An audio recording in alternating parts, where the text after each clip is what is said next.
시청자 여러분 안녕하십니까? 2024학년도 수능이 어제 마무리됐습니다. 올해는 킬러 문항 배제에도 국어와 수학은 대체로 어려웠다는 평가가 나오고 있는데요. 오늘은 2024학년도 수능 분석과 최근 교육계 이슈를 함께 점검해 보겠습니다. 그러면 토론에 함께할 분들 소개하겠습니다. 충청남도 교육청 진로융합교육원 권종진 교육연구사 나오셨습니다. 안녕하십니까? 공주대 부설고 안수영 교사 시간 내주셨고요. 안녕하세요. 다음은 대전 제1학원 이윤 원장 자리하셨습니다. 안녕하세요. 마지막으로 KBS 대전 보도국 홍정표 기자와 함께하겠습니다. 네, 안녕하세요. 네, 그러면 준비된 영상 보시고 본격적인 토론 이어가겠습니다.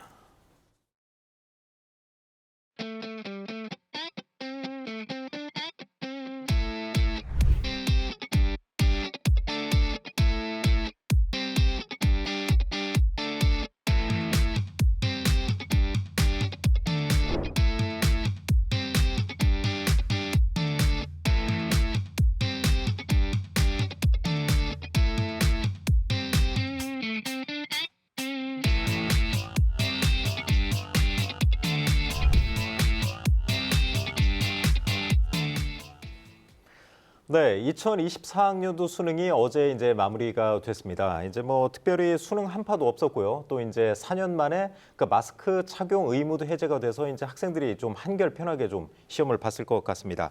자, 홍정표 기자, 먼저 그 수능 시험장 분위기를 좀 전달해 주시죠. 네, 이제 코로나 팬데믹 이후 이제 네 번째로 치러지는 수능 시험이었는데요. 그렇죠. 이제 말씀하신 대로 마스크도 쓰지 않아도 됐고 또 확진자나 유증상자가 있어도 일반 교실에서 함께 시험을 봤습니다. 그 대전 충남에서도 한 100여 곳에서 병원 시험장까지 합쳐서 3만 6천여 명 정도가 이제 응시를 했었는데요. 사실 뭐 굉장히 차분한 분위기 속에서 이제 시험이 치러졌습니다. 예전과 같은 뭐 응원 구호나 뭐 이런 단체 응원은 찾아볼 수는 없었지만 네. 가족이나 또 학교에서 이제 나와준 선생님들 위주로 해서 차분한 분위기 속에서 이제 시험이 치러졌습니다. 네. 그러면 이제 수능이 얼마나 어려웠느냐, 이제 학생들, 학부모 또 교사들은 그게 관심일 것 같은데, 자, 안수영 선생님 지금 고3 그 부장을 맡고 계시잖아요. 예. 학생들 좀 반응 어땠는지 가감 없이 좀 전달해 주시죠. 어제 끝났을 때 교문 앞에서 아이들 기다리면서 이야기를 많이 들었는데요.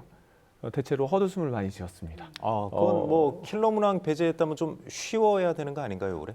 9월 모평에서 한번 보여준 대로 킬러 문항은 없지만 대신 준킬러에 해당하는 문제들이나 다른 방법을 통해서 좀 변별력을 유지하겠다라는 예측을 저희는 했었는데 그게 이번 수능 때도 매 시간 그렇게 적용이 됐던 것 같아요. 네. 그래서 보통은 시험 볼 때 좀 여유 있게 갔다가 좀 더 집중력을 요하는 문제들이 있는데 이번에는 계속 집중력을 요해야 돼서 매 시간 아이들이 좀 어려워했고 당황했고 그래서 뭐 잘 봤다 못 봤다가 아니라 헛웃음을 많이 짓더라고요. 아, 그 얘기는 그러면 이제 수능이 끝나면 이제 물수능 또는 불수능 그런 말을 쓰는데 불수능이었다고 봐도 될 정도인가요?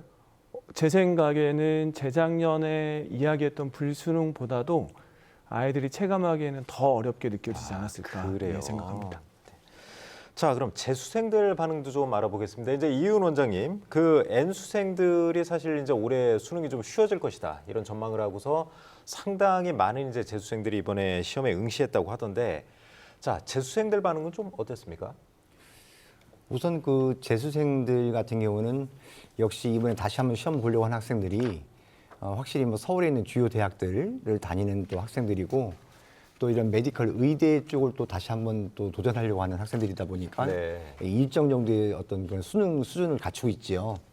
그럼에도 불구하고 확실히 이번 뭐 국어, 수학, 영어까지 해서 전반적인 좀 난도가 높다 보니까 상당히 좀 힘들어했고요. 네. 또 9월 모평 정도의 어떤 성적은 나올 줄 알았는데 예. 생각보다 9월 모평보다도 좀 못 본 이런 어떤 분위기가 아니었는가 그런 판단이 됩니다.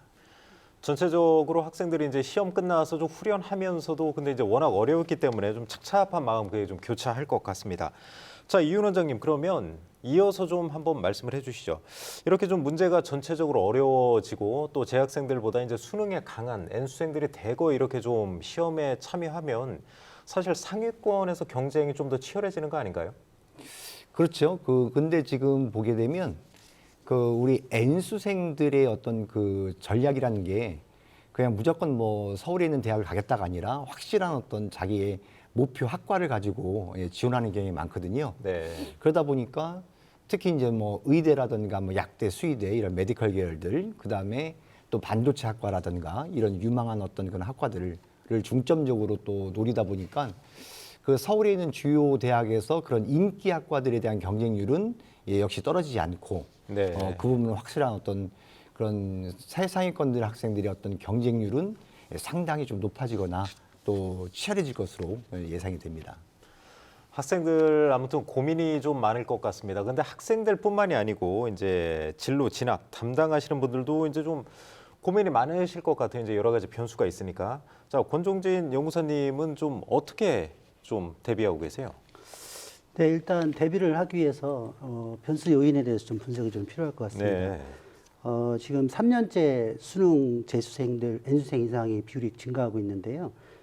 작년에 재작년보다 1.9%가 증가했는데 올해 35.3%로 작년보다 지금 4.2%가 더 증가했습니다. 네. 증가폭이 커지는 상황이죠.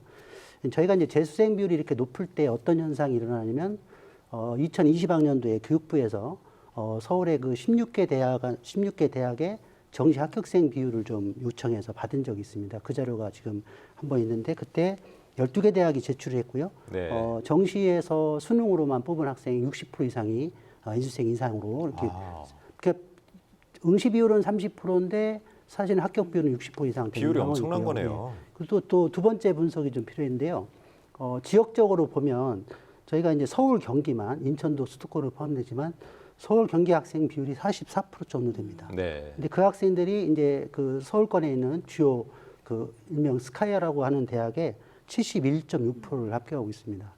이런 데이터를 볼 때 사실 이제 수능이 강화되고 오히려 재수생이 커지는 경우에 이 비율이 더 커지지 않을까 하는 우려가 좀 있고요. 네. 그런 상황에서 이제 일반고에 우리 일반고 학생들이 어떤 전략적인 부분을 좀 고려해 본다면 사실 수능 최저학력 기준에서 어찌보면 통과되지 못하는 학생들의 비율이 더 높아질 수가 있습니다. 네. 그럴 경우에 어떤 전략을 좀 써야 되는지에 대해서 좀 판단이 좀 필요한데요. 일단 어제 본 수능 시험에 대한 가채점 결과를 확인을 좀 하셔야 되고요. 저희가 교육부하고 EBS가 지금 가채점 결과에 대한 분석을 좀 하고 있고요. 네. 또 예측 어떤 등급을 지금 발표하고 있습니다. 그리고 대학 어디가 사이트에 보시면 작년도 결과가 다 있기 때문에 그런 것들에 대한 좀 대략적인 예측이 좀 필요하고요. 그 예측을 바탕으로 해서 수시 모집에 적극적으로 임하는 상황이 좀 필요합니다. 네. 이제 수시 모집에 적극적으로 임해야 되는 두 가지 이유는요. 저희가 이제 예측 등급이 사실 정확하지 않고 틀릴 수 있어요. 그래서 난 안 됐는데라고 생각했는데 사실은 나중에 되는 경우가 그럴 있어서 수도 있죠. 적극적으로 임해야 되고요. 두 번째로는 저희가 일부러 확실히 안 됐는데도 면접을 가라고 하는 경우가 있는데요. 이 면접 경험이 다음에 실제 하는 대학의 좋은 그 경험이 될 수 있습니다. 그래서 적극적으로 임하는 자세가 전략적으로 필요하지 않은가 이렇게 생각합니다. 네, 알겠습니다. 연구사님 추가적으로 좀 말씀을 듣고요. 그 안수영 교사께 좀 이어서 여쭤볼게요. 이제 지금 권종진 연구사께서 말씀하셨어요. 이제 어렵다 보니까 자칫 잘못해서 이제 지원한 대학에 이제 수능 최저를 못 맞출 가능성도 있다고 좀 하셨는데 그런 부분에서 좀 변수가 좀 늘어나긴 한 거네요. 저도 지금 연구사님 말씀하신 대로 생각을 하는데요. 올해 교과에서 수능 최저를 재학생이 못 맞추는 비율이 꽤 늘지 않을까라고 네. 생각이 들고 있고요. 그런 면에서 지금 재학생한테 당장 중요한 거는 내일부터 시작하는 면접이나 논술에 응해야 하느냐 마느냐가 중요한 관건이 되는데 네. 그 기준이 수능 최저학력 기준을 내가 맞췄을까 아니면 수능으로 대학에 갈 수 있을까 이 기준이거든요. 그 부분에서 좀 보수적으로 볼 필요가 있다라고 생각이 됩니다. 그래서 지금 EBS를 비롯해서 사교육에서 지금 제공하고 있는 등급 컷을 전체적으로 본 다음에요. 거기에서 희망 회로를 돌리기보다는 조금 더 안정적인 상황에서 보고 참여하는 게 좋고요. 그리고 웬만하면 좀 가는 방향으로 하는 게 어떨까라고 생각하고 아이들 지도하고 있습니다. 네, 알겠습니다. 자, 홍석표 기자 지금 킬러 문항 배제 때문에 혹시 이제 변별력을 갖추지 못하는 거 아니냐 이런 우려가 나왔지만 지금 이제 말씀하시는 거 들어보고 전체적인 평가를 보면 변별력은 갖춘 거 아닌가 이런 생각이 좀 들어요. 네, 맞습니다. 이제 변별력 논란을 의식해서인지 사실은 초고난도 문제는 별로 없었지만 대체적으로 이제 불수능이다라는 평가가 나오면서 사실은 이게 뭐 이 초고난도 문제가 없다고 해서 수능 시험이 쉬운 건 아니다. 이런 입장을 확실하게 메시지를 좀 준 것 같아요. 그리고 앞서서도 연구사님이나 선생님께서 말씀을 하셨지만 사실 특히 또 지방에 있는 학생들의 경우에는 굉장히 수능에서 좀 불리한 상황이 계속 이어지지 않나 이런 좀 우려가 나오고 있습니다. 또 실제로 N수생들이 많고 겹치다 보니까 고3 학생들 같은 경우에는 사실은 수시로 대학을 갈 수는 있지만 정시로 가기는 어려운 구조가 이게 네. 공고화가 되고 있거든요. 그리고 어제 이제 평가원에서 수능에 대한 전반적인 결과를 내놓았을 때도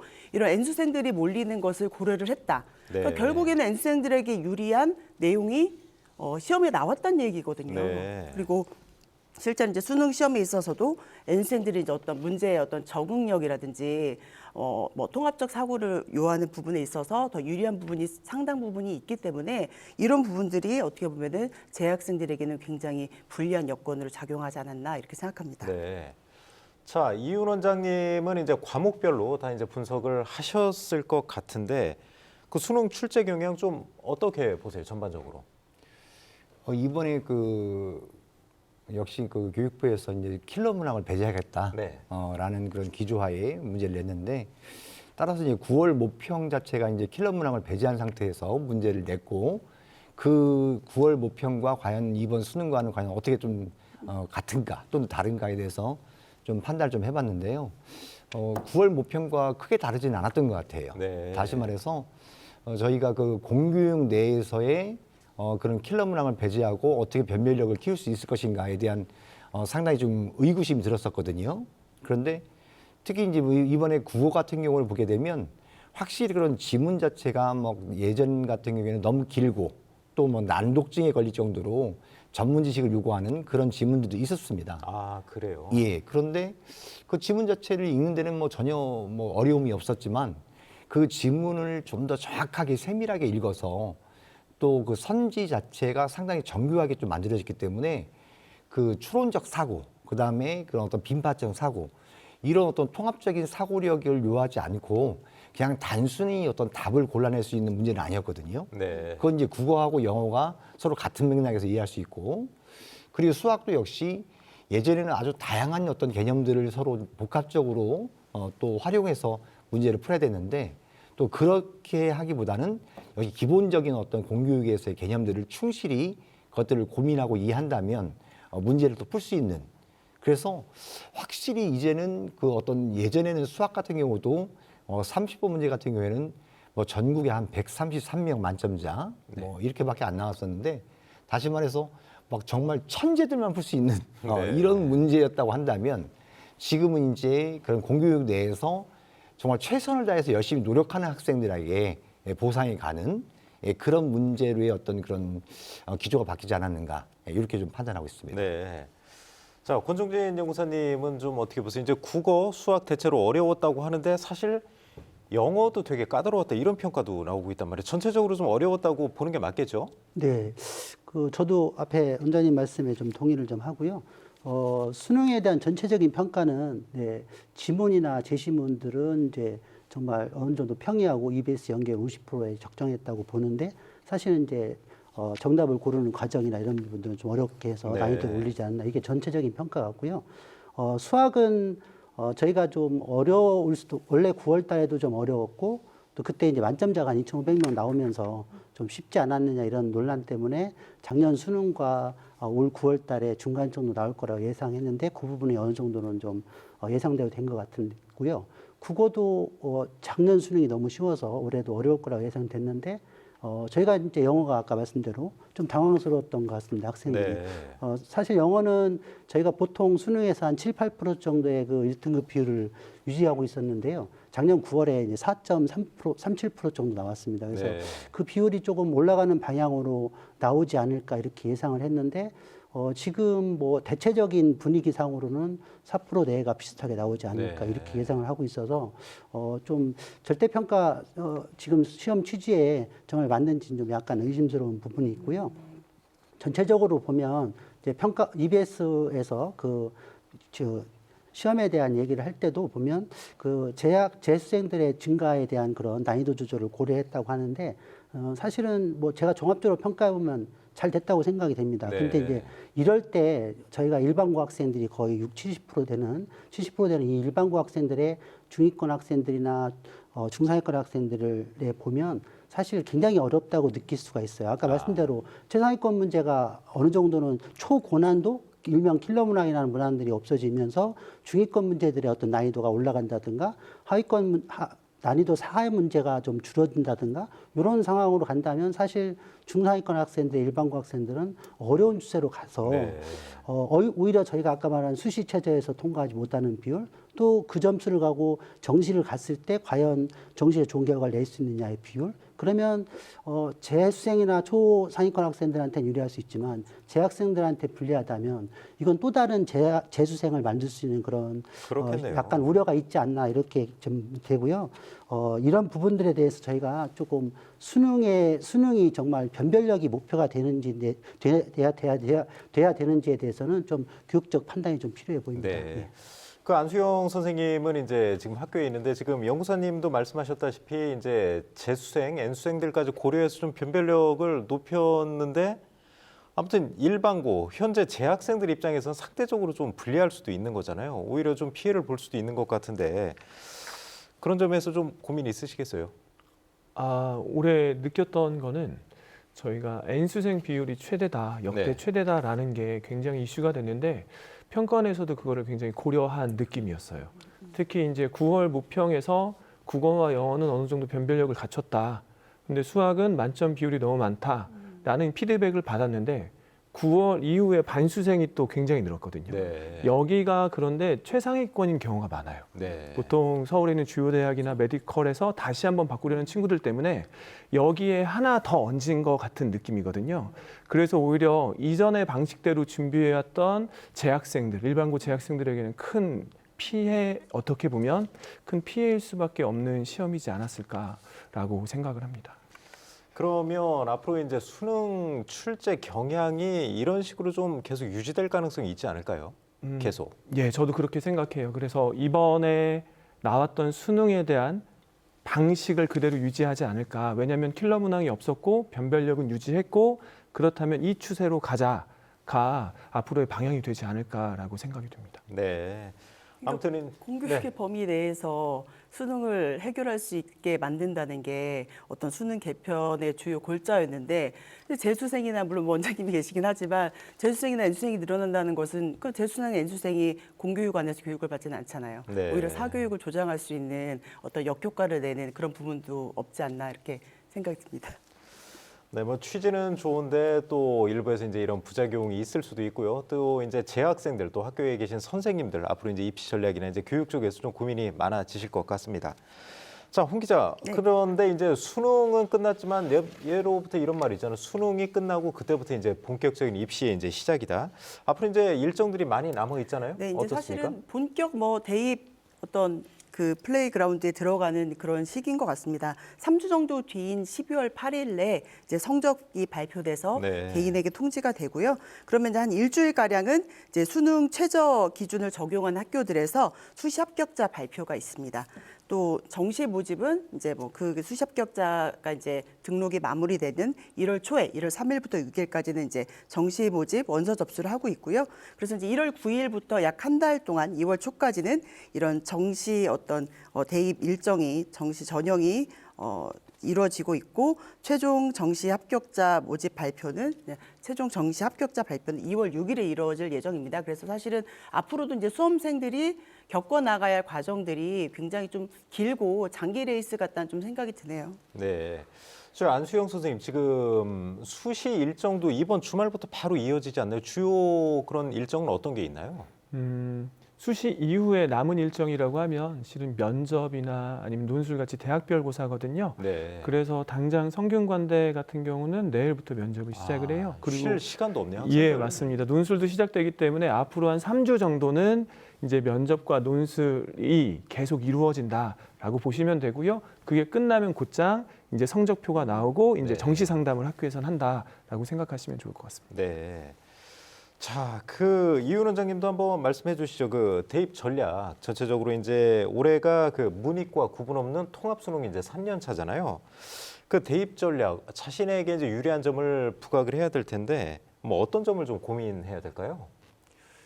우선은 그 역시 대학들마다의 그런 환산 방법이 조금씩 좀 다르다 보니까 그에 따른 자기 어떤 유불리를 판단하는 것이 좀 중요한 것 같고요. 네. 그리고 이제 학생들이 자기 성적대별로 확실히 좀 이번에 거의 상위권들 같은 경우에는 물론 메디컬이라든가 서울 주요 대학 인기학과 쪽을 노리다 보니까 학교의 레벨은 높지만 또 이런 자연과학대학 또 이런 약간의 어떤 그런 비인기 학과들 이런 쪽에 대해서는 또 입결 컷들이 그렇게 높지는 않거든요. 아, 예. 그래서 과연 학교를 높일 것인가 아니면 자기가 원하는 학과를 갈 것인가 거기다 또 이번에 그 학생들 보게 되면 그 학교를 좀 높이기 위해서 자연계열 즉 미적과 기하나 과탐을 시험 보고서 또 인문계열 쪽으로 또 지원하는 학생들도 있거든요. 아, 그래요? 문과 침공이라고 그러죠. 예. 그래서 학생들이 그 자기가 과연 어떤 건 대학의 어떤 선호도를 가지고 판단할 것인지 아니면 전공. 학과나 예. 전공에 대해서 관심을 가질 것인지 우선 그것도 판단을 좀 해봐야 될 것 같고요.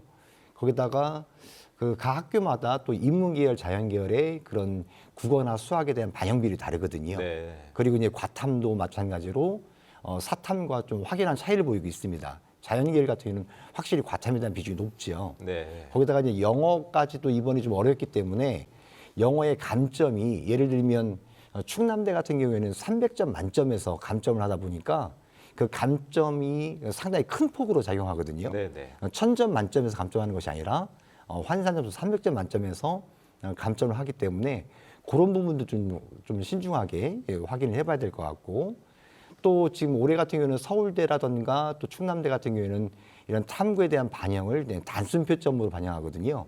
그래서 변환표점으로 반영하는지 또는 단순표점으로 반영하는지 이에 대한 유불리가 상당히 커서 특히 이번에 뭐 충남대 쪽을 노리는 학생들 같은 경우에는 뭐 투과목을 해서 확실히 표점을 높여갖고 과탐에 대한 표점을 높여서 가려고 하는 학생들도 전략적으로 보였었거든요. 네. 이런 부분들에 대한 유불리를 좀 올해는 좀 더 철저하게 좀 따져봐야 되지 않을까라는 생각이 듭니다. 네. 아, 저도 뭐 고등학생 자녀가 있지만 이윤 원장님 말씀하시는 거 들어보면 너무 진짜 복잡해요. 사실 모든 학교를 좀 다 볼 수도 없는 거고. 자, 연구사님이 보시기에는 그럼 일단 가채점이 좀 중요할 거거든요. 본인이 이제 어느 정도 좀 구간인지를 보고 이윤 원장님이 말씀하신 대로 이제 학교를 높일 건지 아니면 또 원하는 과를 갈 건지 그런 것도 좀 중요할 것 같기도 하고 여러 가지 전략이 있을 것 같아요. 네네. 상세하게 말씀을 해주셨는데 제가 좀 원론적으로 좀 큰 거부터 한번 점검을 하고 네. 말씀을 좀 드리겠습니다. 이제 지금 이제 당장 내일부터 성대를 비롯한 여러 대학들 면접이 있는데요. 이제 충남교육청 같은 경우는 이제 저희가 한 6년간 면접 후기 자료를 모집해서 학교에게 제공을 하고 있습니다. 네. 그런 걸 좀 활용해 주셨으면 좋겠고요. 정시 모집에서 가장 큰 그 주의사항은 저희가 이제 너무 세세하게 나오는 건 12월 9일 날 성적 8일 날 이후에 성적이 나오면 하는 건데 지금 당장 급한 아이들이 있잖아요. 네, 네. 그런 아이들이 어찌 보면 이제 저희가 EBS나 이런 데에서 제공하는 그런 점수라든가 등급 점수를 좀 바탕으로 해서 개략적으로 좀 파악하는 게 중요하고요. 네. 그리고 두 번째로는 그 대학별로 어찌 보면 아까 말씀하신 반영 비율, 점수 활용 지표, 또 가산점, 또 군별 이동 이런 것들이 좀 변화되고 있거든요. 네. 이제 그런 흐름을 좀 파악하는 그런 지금 시기가 좀 필요할 것 같고요. 12월 8일 날 이제 성적표가 나온다면 아까 말씀하신 이제 그때부터는 반영 비율에 따라서 점수가 달라지기 때문에 대학별 환산 점수가 중요합니다. 네. 예, 그 환산 점수를 통해서 필요한데요. 그걸 통해서 가나다군의 어떤 인원이나 경쟁률 변화를 가지고 예측을 좀 해야 되는데 그 부분이 사실 스스로 학부모가 하기에는 좀 어려운 부분이 있어서 담임선생님이나 또 어찌 보면 저희 같은 충남교육청 진로진학 상담태를 활용해 주셨으면 좋을 것 같고요. 여기서 또 상위권하고 좀 중위권에 좀 그 전략 차이가 좀 있는 것 같습니다. 네. 그러니까 상위권 학생들, 또 의대를 비롯한 그 큰 상위권 학생들은 사실은 국수탐이라는 총점에 대한 누적 백분위가 중요해요. 네. 그러니까 올해 내가 똑같은 표준 점수여도 몇 등인지가 나와야지만 의대권이나 상위권 점수가 잡히고요. 근데 이제 좀 중위권으로 내려가게 되면 뭐가 중요하냐면 사실은 폭이 넓어지다 보니까 누적 백분위가 중요한 게 아니고 그 학교의 입시 결과를 바탕으로 한 변화 추이가 훨씬 중요합니다. 그래서 그런 부분들은 좀 다르게 전략을 좀 짜시는 게 중요하다고 생각하고요. 입시에서 가장 중요한 포인트는 이제 점수가 중요하겠죠. 근데 점수보다 더 중요한 게 등수인 거예요. 제가 점수가 아무리 높아도 그 점수가 낮다면 떨어질 수 있는 구조예요. 그래서 네. 작년에 입시 결과를 봤더니 되네. 근데 올해는 안 될 수도 있고요. 네. 작년에 안 됐는데 올해는 될 수도 있는 거죠. 그래서 그런 부분들, 특히 이제 또 정시 모집에서 모의 지원을 많이 활용하시는데 사실은 일부 학과나 일부 내용에서는 좀 허수 지원이나 이런 부분도 있어서 그런 부분도 좀 주의하셨으면 좋겠다는 생각이 들었습니다. 네. 그 안수영 선생님, 이번에 이제 수능이 워낙 어려워서 이제 만약에 그 이번에 수시 지원한 학과가 만약에 이제 최저 점수를 보는 학과인데 본인이 이번에 시험을 너무 못 봤다. 예. 그런 친구들은 아예 그럼 수시는 포기하고 뭐 정시 쪽으로 좀 눈을 돌려야 되는 건가요? 어떻게 해야 되는 거예요? 그 상황을 좀 구분해 봐야 되는데요. 뭐 교과 같은 경우는 학생들이 더 이상 할 수 있는 게 없어요. 그렇죠. 그래서 결과를 기다리는 거고, 네. 근데 종합에서 면접이 남아 있거나 아니면 논술이 남아 있는 친구들은 내가 성적이 낮으니까 가지 말아야겠다라고 그런 생각하는 생각을 할 친구들이 것 같아요. 있거든요. 예, 예. 근데 저는 그럼에도 불구하고 가봤으면 좋겠어요. 그건 뭐 경험을 쌓으라 그 말씀이신가요? 경험적인 차원도 있고요.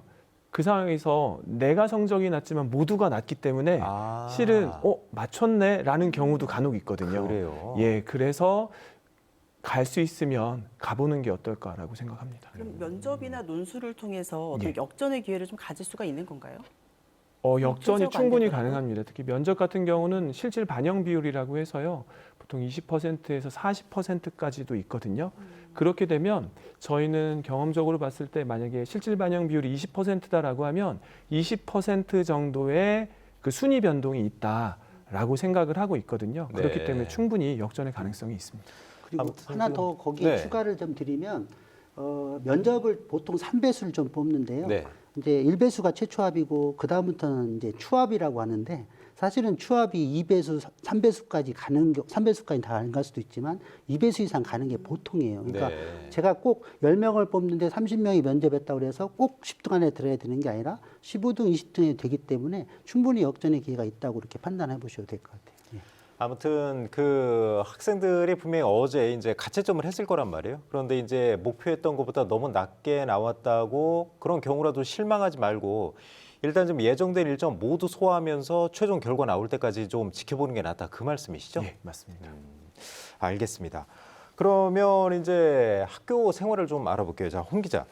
그 수능 끝났다고 이제 뭐 어떻게 놀고만 있을 수는 없잖아요. 이런 뭐 대입 준비도 하지만 이제 사회에 진출했을 때 또 대학교 들어갔을 때 그런 자기 개발의 시간도 좀 가질 수 있을 것 같은데 네, 맞습니다. 뭐 소개해 주실 만한 프로그램이 있을까? 학교에도 많이 있을 것 같아요. 네, 이게 뭐 학교별로 좀 많이 준비를 하고 계시는 것 같고요. 실제로도 이제 수능 이후에 너무 이제 학생들의 뭐 생활 관리라든지 안전 관리가 좀 허술해질 것을 대비해서인지 각 교육청마다 수능 직전에 뭐 12월 말까지 굉장히 학사 운영을 좀 충실히 해 나가겠다. 네. 그래서 이제 학생들에게 무조건 학교에 나와서 수업도 없는데 시간을 보내라고 하기는 좀 어려우니까 요 기회를 뭐 진로 탐색을 한다든지 다 함께 뭐 체험 활동을 간다든지 이런 부분들이 활발하게 준비되는 것 같고 또 그런 부분에 대한 어떤 예산이나 이런 부분도 교육청에서 좀 적극적으로 지원한다고 해서 이건 좀 학교 측에서 이제 개별적으로 준비하고 있는 부분에 맞춰서 학생들이 좀 잘 이용하고 그 부분에 맞춰서 좀 자신 내실을 기하면 좋지 않을까 이렇게 생각합니다. 권종진 연구소님, 그 수시 같은 경우 이제 지금 합격자 발표가 나오고 있고 뭐 면접이나 그런 것만 있으면 조만간 이제 그 합격자가 최종 발표되잖아요. 그런 친구들은 사실 이제 학교 생활 끝났다 그런 생각을 할 것 같은데 좀 그런 학생들을 위해서 뭐 프로그램 같은 거 준비하는 거 있으신가요? 네, 일단은 그 진로적인 부분에서 저희가 이제 초중고에 진로 교사가 다 배치가 됐습니다. 네, 네. 그래서 만약에 방향성이나 이런 부분들은 많이 노력이 되고 있다는 말씀을 좀 일단 드리고요. 일단 상황을 좀 한번 말씀을 좀 드릴게요. 이제 수능이 어제 끝났고 오늘 이제 가채점하고 이런 것 때문에 좀 복잡하고 다음 주부터 이제 본격적인 수능 이후가 되는데 네. 방학이 언제냐면 12월 말이나 1월 초쯤 대부분 네. 학교가 합니다. 학교 자율이지만 한 40일 정도가 남았어요. 이제 이때 고3 교실이 어떠냐면 아까 말씀한 대로 수능과 관계없는 전형의 학교 간 학생들이 보통 이제 학교만 다르지만 20, 30%. 또 지금 한 2주 동안 11월 말까지, 원래 11월 4일까지 가는데요. 수시 전형 기간이 아직 한참 남았습니다. 네. 그러니까 2주, 3주 정도 남았기 때문에 그걸 준비해야 되는 학생들. 그리고 아까 말씀한 대로 수시는 나는 이제 완전히 안 되는 네. 상황이니까 정시를 고민해야 이런 이제 세 그룹들이 있다고 보시면 될 것 같아요. 이제 그 학생들한테 이제 좀 다르게 복잡하고 또 기간이 짧은 40일 동안 어떻게 해야 될 거냐에 대한 문제가 있다는 걸 좀 드리고요. 일단은 만약에 처음에 끝난 학생이 있다면 저는 좀 이런 말씀 드리고 싶습니다. 쉬어야 된다. 아, 예. 예, 쉼이 좀 필요하죠. 사실 어머님, 아버님들 또 학생들 다 얘기하시지만 너무 고생하셨습니다. 3년 동안 아니죠? 12년 동안 너무 고생하셨는데 조금은 여유가 있어야 된다고 생각이 돼요. 제가 좀 과학 전공인데 좀 여담을 하나 드리면 아인슈타인이 특성대성 이론과 브라운동 뭐 광전효과 3대 이론을 1905년도 발표할 예. 때 어떤 일이 있었냐면 아인슈타인 늘 독서 토론을 이렇게 우체국 다니면서 이렇게 다녔어요. 그러니까 다른 일이 나의 어떤 길에 도움이 되는 그런 과정이거든요. 좀 고삼학생들이 처음에는 좀 쉬어야 된다고 생각합니다. 오히려 독서라든가 운동 또는 영화 관람 또 수면 이런 것들이 좀 필요하지 않을까 하는 생각이 좀 들고요. 두 번째로는 좀 그게 좀 어느 정도 해결됐다면 다른 학생들은 뭐가 필요하냐면 사실 사회에 나가기 위한 준비 과정이 좀 필요하거든요. 예를 네. 들면 운전면허증이라든가 아니면 컴퓨터 관련 자격증 또 어찌 보면 토익이나 토플 같은 그런 시험들 이게 필요합니다. 그래서 학교에서 오히려 토익반, 토플반, 그다음에 또 운동하는 반도 만들어 놓고 이렇게 학교에서 수능용 프로그램을 다양하게 좀 만들어주고 있다는 아주 말씀. 유익하네요. 그 예, 부분은. 그리고 잘 아시겠지만 마을교육 공동체라는 게 있어요. 네. 그러니까 지역사회에서도 고3 학생들을 대상으로 뭐 인성교육이나 체험 프로그램을 적극적으로 시행하려고 합니다. 그래서 학교가 오히려 그런 것들을 수용하지 못하는 상황도 많이 있을 정도로 네. 그래서 학교에서 어찌 보면 그 수능위의 다양한 프로그램을 통해서 어찌 보면 수요가 다양한 아이들의 그런 프로그램들을 좀 채우고 있다. 그 짧은 기간에 이렇게 좀 말씀드릴 수 있겠습니다. 네. 알겠습니다. 그 부분은 이제 뭐 계속 그동안 좀 무의미한 시간을 보내는 경우가 많다는 게 이제 예전에 이제 과거 비판이었었는데 지금 말씀하신 대로 이제 토익 토플 준비한다든가 그런 부분은 상당히 좀 유익할 것 같습니다. 예, 컴퓨터 관련 자격증도 있고요. 예. 네. 알겠습니다. 그러면 짧게 이제 그 2028 대입 개편안을 최근에 이제 정부에서 발표했는데 그 내용을 좀 살펴보겠습니다. 자, 홍 기자, 그 개편안 핵심 내용 위주로 짧게 좀 한번 정리해 주시죠. 네, 이제 이게 개편안이 나오자마자 사실은 사교육 시장이 너무 들썩거리니까 이제 교육부에서 전국 권역별로 다니면서 설명회를 열 정도로 이제 진화에 나섰어요. 사실 대전에서도 지난달 25일에 큰 설명회가 있었는데 가봤더니 이제 교육부의 기조는 그겁니다. 말이 되게 좀 거창하긴 한데 공정과 안정을 중심으로 융합과 혁신을 지향하겠다. 사실 말 자체가 너무 어려워서 네, 좀 저도 어렵네요. 다가오진 않았는데 포인트를 꼽자면 일단 현재는 학생들이 선택 과목이 있잖아요. 뭐 예. 국어 같은 경우에도 화법과 작문, 언어와 매체 이런 게 있는데 그거 없이 그냥 국어, 수학 공통 과목으로 동일한 내용으로 시험을 봅니다. 그리고 이제 선택 과목이 없어지는 거고 또 하나는 이 수능과 함께 가는 내신 등급제가 현행 9등급제인데 이제 5등급제를 네. 둔다. 대신에 이게 절대 평가라기보다는 옆에 이제 상대 점수를 같이 병행 기재하는 걸로 이렇게 큰 획이 좀 그어지는 것 같습니다. 이윤 원장님은 그 대입 개편안 사교육업계 쪽에서는 어떻게 좀 평가를 하고 계신가요? 아직은 지금 뭐 정확한 게 시한이기 때문에 그렇죠. 예, 또 뭐 국교위에 또 아직 뭐 제출만 한 것이고 또 확정 발표를 난 것이 아니기 때문에 좀 뭐 섣불리 판단하기 좀 어렵고요. 대신에 그 지금 확실히 이제 저희 입장에서 봤을 때는 수학이 기존 현재 인문계열 학생들이 보는 수학인 것이거든요. 네. 다시 말해서 자연계열 학생들한테는 지금 그 심화 수학이 만약에 빠져버리면 그러면 지금 인문계열 학생들이 시험 보는 뭐 수원, 수투, 그다음에 그런 확통 이 과목 자체를 그냥 전체적으로 본다라는 입장이라서 과연 그것이 어떻게 또 변별력을 요구할 것인가라는 문제가 좀 대두가 될 것 같고요. 그리고 또 탐구도 마찬가지로 지금 통합사회, 통합과학을 다 보기 때문에 지금 지금 우리 기자님께 말씀하셨지만 결국 통합과 융합의 이런 두 가지의 어떤 핵심 기조를 가지고 있는데 과연 그런 취지하에서 과연 어떤 문항의 배분을 어떻게 할 것인지 이런 것도 아직 지금 하나도 나오는 게 없어서 저희도 좀 그런 부분에 대해서 지금 관심을 가지고 지금 귀를 기울이고 있습니다. 아직은 지금 뭐 다 확정된 게 아니라서. 네. 네.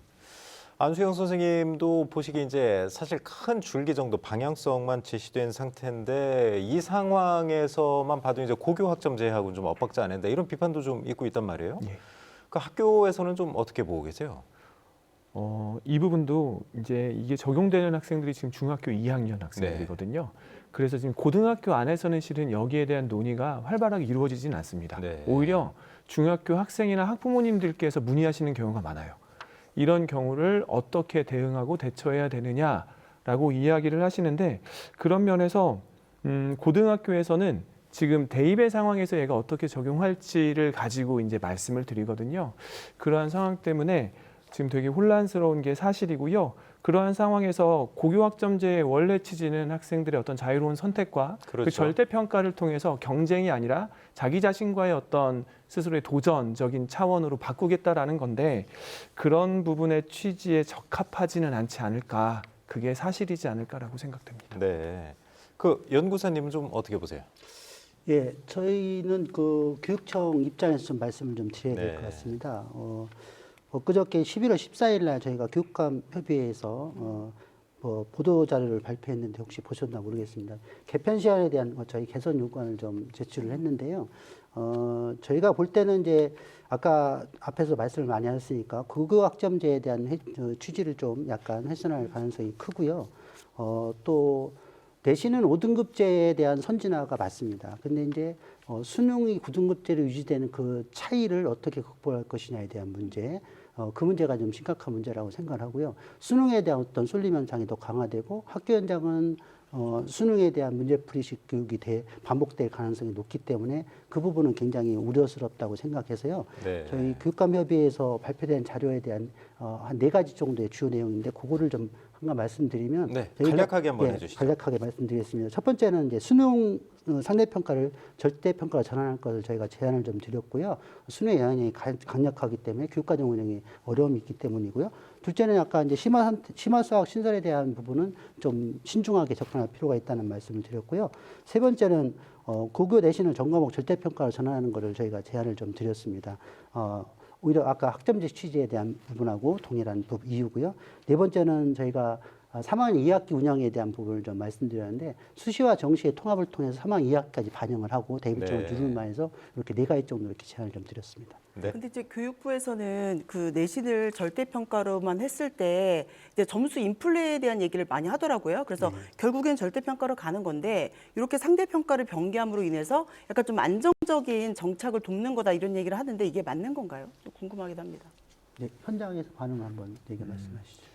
저희가 지금 계속 틀어지고 좀 우리가 생각했을 때 좀 틀어지고 있다라고 드는 이유는요. 고교학점제가 가지고 있는 원래 취지와 대입에서 얘를 어떻게 활용할 수 있을까의 괴리 때문입니다. 그래서 지금 저희 시민들이 원하는 방식은 좀 더 공정하고 좀 더 공평한 상황에서의 어떤 입시 경쟁을 원하잖아요. 그러한 상황이면 무엇이 공정하고 무엇이 좀 더 공평한 거냐의 기준이 모두가 동의할 만한 건 수치화되어 있는 것밖에 없거든요. 그래서 절대평가하지 못하고 계속 5등급제라든지 상대평가를 유지하는 거기 때문에 실은 그 안에는 대입제도의 개편이 절실한 문제입니다. 조금 아쉬운 부분 한 말씀 더 드리면 네. 그 교육부 자료에 보시면 선진국들의 OECD 선진국들의 자료가 있습니다. 내신 평가가 전부 다 5단계 평가고요. 다 성취 평가제 즉 절대 평가를 하고 있는데 그 부분까지 좀 나갔으면 하는 아쉬움이 있었던 게 사실 맞고요. 아까 말씀하신 대로 절대 평가와 상대 평가가 병기돼 있어 대학이 어떻게 활용할 것인지는 아마 학생 여러분이나 학부모님들도 아마 예측이 좀 가능하실 것 같습니다. 수치화된 부분들이 강화되면 학교 현장에서는 어떤 영향을 미칠까에 대해서 좀 재고가 좀 필요하지 않나 생각합니다. 네. 알겠습니다. 이제 2028년 이제 5년 뒤인데 벌써부터 이제 이렇게 큰 관심이 있는 거는 우리 사회가 아무튼 이제 교육에 특히 관심이 많기 때문인데 그런 차원에서 이제 수능에 대해서도 이제 항상 이제 뭐 아주 시끄럽지 않습니까? 아주 초미의 관심사고 이 수능이 도입된 지가 올해로 이제 30년이 됐습니다. 저는 이제 학력고사 마지막 세대라서 수능은 겪어보질 않았는데 자, 홍 기자 그동안 이제 이슈도 많고 여러 가지 변화를 좀 거쳐봤잖아요. 역사를 짧게 좀 정리해 주시죠. 이게 사실은 말 그대로 30년이나 되다 보니까 이미 여러 뭐 EBS나 교육부는 물론이고 사설 이제 분석기관에서도 수능을 다 해체시켰어요. 다 알아요. 그리고 예측 가능하고 어떤 유형이 나오는지, 어렵게 되면 어떻게 꼬이는지 이런 분의 예측이 나오니까 사실은 지금 N수생이 몰리는 이유와도 밀접하게 관련이 돼 있습니다. 이게 문제를 많이 풀면 풀수록 유리한 상황이라는 거예요. 그러다 보니까 아무래도 뭐 그러니까 흔히 말하는 일타 강사가 있는 뭐 사설 교육기관이라던가 아니면은 시간을 많이 투자하고 더 오래 공부할수록 유리한 상황이 돼버리니까 사실은 이게 뭐 어떻게 보면은 당장의 어떤 문제 적응력이나 통합적 사고라기보다는 문제 유형에 맞춰진 학생들을 길러내는 게 아닌가 이런 생각이 들어서 일각에서는 뭐 그래서 이제 수능을 자격 시험으로 바꿔야 된다 이런 얘기도 이제 나오고 있는 거거든요. 네. 그래서 아까도 말씀하셨다시피 지금의 수능 체제가 바뀌지 않는 이상 계속 뭐 고교 학점제라든지 이런 것과 좀 엇박자를 이어갈 수밖에 없는 상황이 되는 것 같고 이 부분에 대한 총체적인 좀 검토는 있어야 되지 않나 이렇게 생각합니다. 그 권종진 연구소님 저번에 이제 11월 초 그때 시도교육감협의회에서 이제 수능을 절대평가로 좀 바꾸자 그걸 건의하셨다고 예, 하신 건가요? 예. 그러면 평가 방식을 아예 좀 뒤바꾸자 그런 의견을 갖고 계신 건가요? 예, 거기까지는 이제 저희가 협의를 구체적으로 하진 않았고요. 교육부에서 또 시간을 갖고 협의할 사안이고요. 이제 상대평가에서 절대평가로 가야 되는 과정은 일단 하고 나서 몇 단계로 할 것인지에 대한 부분은 그 다음에 논의할 사안이라고 제가 결론을 내렸고요. 네. 이 부분은 좀 고려하셔야 될 것 같아요. 이제 1등급이 몇 프로인지 혹시 아십니까? 4%겠죠. 2등급은 9%.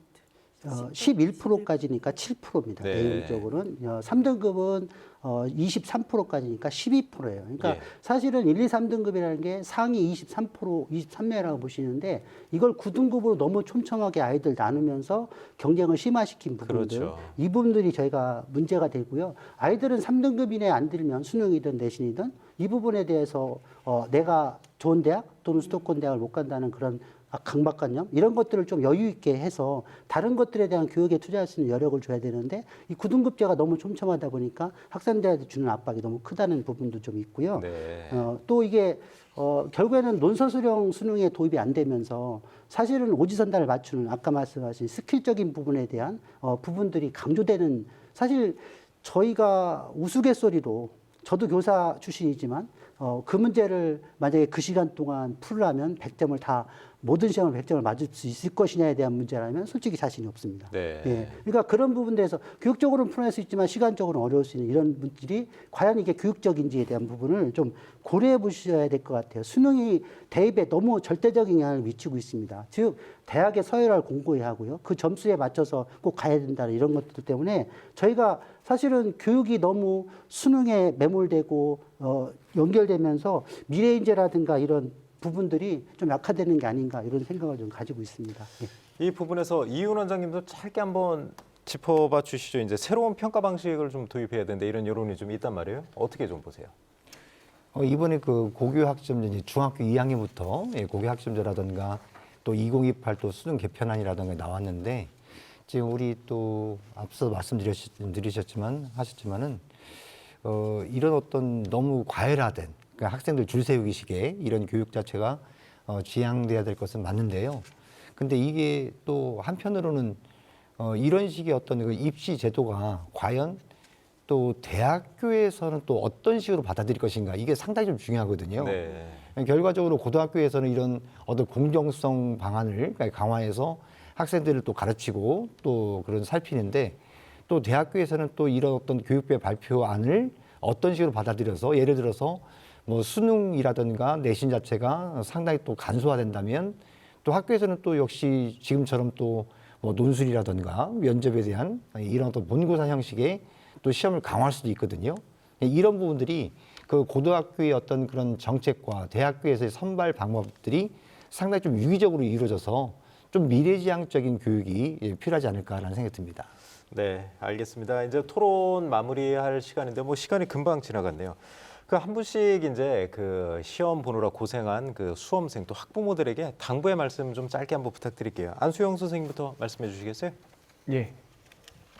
제가 생각했을 때 우리나라에서 수능은 마라톤과 비슷한 것 같아요, 학생들에게. 그래서 일단 완주한 것을 축하한다라는 말을 제일 먼저 하고 싶습니다. 어떻게 보면 짧으면 3년이고요, 길면 12년인데 그 기간 동안 많은 일들이 있었을 거거든요. 그 기간 잘 버텨오고 포기하지 않고 달려와줘서 너무 축하하고요. 아까 연구사님 말씀하셨던 것처럼 그 다음에 필요한 거는 또 무엇을 할까가 아니라 쉼이 필요한 것 같아요. 조금 더 쉬면서 내가 지금까지 무엇을 해왔는지 좀 고민하는 시간을 가졌으면 좋겠습니다. 모두 고생하셨습니다. 안 선생님 추가로 하나 좀 여쭤볼게요. 예. 그 시험 성적이 좀 원하는 그 성적이 안 나와서 좀 예. 실망하는 친구들이 있을 것 예. 같은데 그 친구들한테 어떤 말씀 해주실 수 있어요? 저희가 어른으로서 좀 더 살아보니까 해주고 싶은 말은 결과는 그렇게 중요하지 않더라고요. 그 결과에 이르기까지 어떤 노력을 해왔고 스스로 얼만큼 성장했는지를 돌아보는 게 더 중요해서 결과보다는 지금 끝났다는 그 사실에 내가 열심히 왔다는 그 사실에 스스로에게 조금 더 칭찬해 줬으면 좋겠습니다. 네, 말씀 고맙습니다. 자, 권종진 연구소님 어떤 말씀 해주실 수 있어요? 그 말씀에 추가를 좀 그 학생들한테 좀 도전하고 좀 기다려라는 말씀을 좀 드리고 싶어요. 왜 그러냐면 정시 모집에는 어려울 수 있지만 또 저희가 추가 모집이라는 게 있어서 사실 내 점수가 몇 등이 되는지는 달라질 수 있는 기회가 또 있다는 말씀을 좀 한 말씀 드리고 싶고요. 하여튼 다시 한번 학생 학부모님 고생했다는 말씀을 꼭 드리고 싶습니다.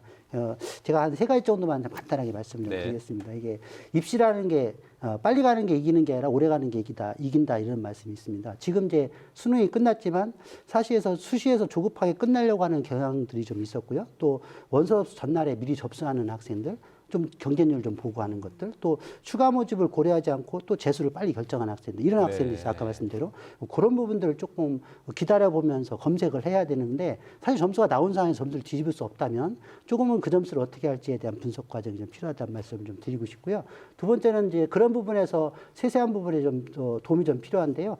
저희가 12월 21일 날 충남교육청에서 대입정보 박람회를 합니다. 그때 네. 정시 학생들이 좀 상담받을 수 있고요. 대학이 한 70여 개 대학이 좀 참여를 하는데요. 그 박람회를 좀 활용하셨으면 좋겠고요.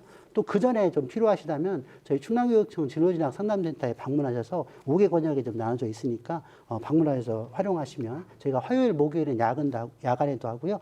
또 중고생들, 또 졸업생들까지 다 받고 있기 때문에 1588-079로 전화하셔서 좀 예약해 주시면 도움을 좀 받을 수 있을 것 같습니다. 네, 고맙습니다. 연구사님 그 짧은 시간에 이제 깨알 같은 그 기관 홍보까지 아주 잘 해주셨습니다.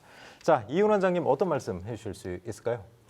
네, 뭐 코로나뿐만 아니라 또 이번 올해 같은 경우에는 그 수능에 대한 또 기조가 킬러 문항이 배제된다 해서 학생들이 상당히 좀 혼란스러운 한 해였거든요. 역대 가장 혼란스러운 어떤 상황이었는데 또 잘 버텨주고 끝까지 수능 시험 본 우리 학생들 또 우리 학부모님들한테 그런 또 감사의 말씀 좀 드리고요. 또 지금 수시 일정뿐만 아니라 또 정시까지 남아 있기 때문에 아직 끝난 게 아니기 때문에 우리 학생들 시험 성적이 조금 안 좋다 하더라도 실망하지 말고 마지막까지 그런 전략을 잘 짜서 최선의 그런 선택을 했으면 좋겠습니다. 네, 홍 기자도 짧게 마무리 말씀해 주시죠. 네, 어제 모든 수험생들이 아마 지필 확인 문구로 쓰셨던 것 같아요. 가장 넓은 길은 내 마음 안에 있다. 이 문구 좀 생각하시면서 머지않아 길이 보이실 테니 조금 더 힘을 내셨으면 좋겠습니다. 네, 네 분 모두 말씀 감사합니다. 이제 수능 준비에 최선을 다한 수험생, 또 가족, 그리고 교사분들 모두 수고하셨습니다. 하지만 여기서 끝이 아니죠. 남은 일정도 차분하게 준비해서요. 모두 좋은 결실 맺으면 좋겠습니다. 생생토론 여기서 마치겠습니다. 토론 함께 하신 네 분 모두 감사드리고요. 시청자 여러분 고맙습니다.